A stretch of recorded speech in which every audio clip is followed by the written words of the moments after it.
Kehidupan masyarakat zaman dahulu, khususnya di tanah Jawa, tak bisa dilepas dengan keberadaan pusaka. Selain sebagai alat untuk senjata pertahanan diri, keberadaan pusaka juga dipercaya mampu meningkatkan pamor pemiliknya.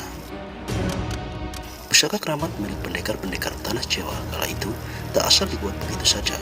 Serangkaian ritual dan sesaji harus dilakukan para pandai besi untuk menghasilkan pusaka berkualitas Jawa.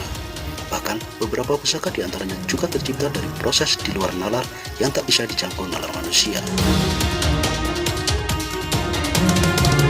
Pusaka-pusaka tersebut konon dipercaya memiliki kekuatan magis di dalamnya, sehingga saat dipergunakan akan mampu mengalahkan lawan dalam sekejap. Sejumlah pusaka yang melegenda itu, beberapa diantaranya masih terawat dengan baik, namun tidak sedikit pula yang sudah menurun dirawat oleh para pewarisnya. Berikut 5 pusaka yang melegenda di tanah Jawa.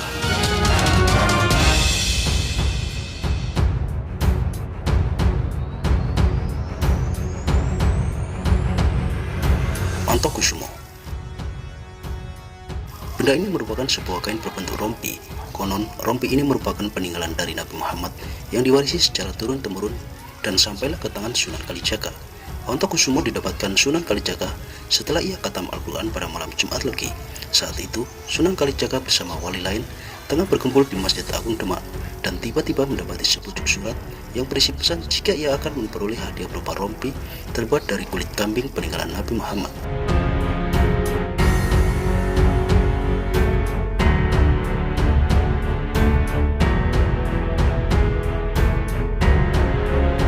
Tongkat Kalimasada. Sunan Kalijaga memiliki sebuah tongkat yang selalu setiap menemani setiap pengembaraannya. Dari tongkat ini, banyak peristiwa di luar nalar terjadi, seperti terciptanya mata air maupun munculnya api dari dalam tanah setelah benda pusaka tersebut ditancapkan ke bumi.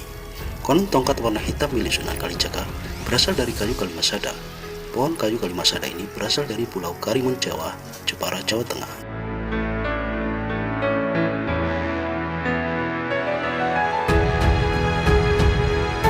Keris Kanjeng Kyai Ageng Kopek.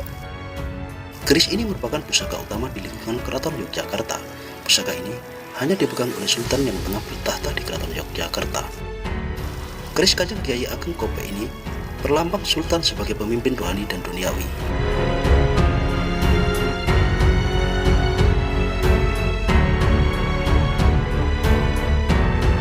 Keris Kanjeng Kyai Joko Piturun. Pusaka ini berada pada urutan kedua dunia keris di lingkungan Keraton Yogyakarta. Kanjeng Kyai Joko Piturun akan diberikan kepada putra mahkota Keraton Yogyakarta. Disebut-sebut keris ini pernah dimiliki Sunan Kalijaga yang ditempa oleh pandai besi kenamaan di Kerajaan Demak.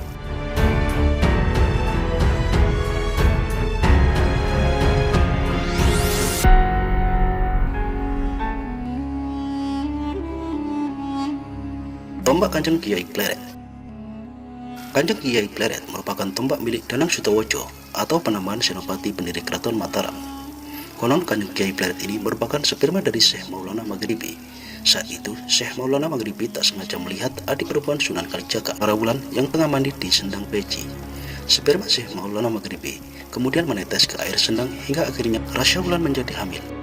Tetesan yang lain tiba-tiba mengeras dan kemudian berubah wujud menjadi sebuah mata tombak dan kemudian dinamai Kanjeng Kiai Kleret.